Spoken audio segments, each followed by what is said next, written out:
मित्रांनो, आता मी आलो आहे उज्जैनला. तुम्ही बघू शकता माझ्या मागे शिप्रा नदी आहे ही. आणि हे काही वर्षांपूर्वी हे जे महाकाळेश्वर मंदिर आहे ते मॉडिफाय केलं आहे. असा ब्रिजसारखा बांधला आहे, सेतू बांधला आहे इथे. ह्याच्या खाली आहे, मागे तुम्ही बघू शकता शिप्रा नदी. आणि ऊन पडणे आज, काय मस्त वातावरण आहे बघा.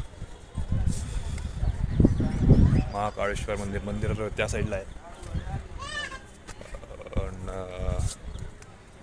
असा एक सेतूसारखा बांधला आहे. नदी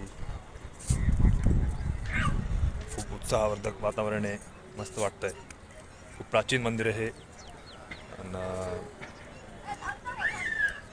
म्हणजे शांती आहे, खूप शांततेचा अनुभव घेतोय मी. तुम्ही शिप्रा नदीचे दर्शन घ्या.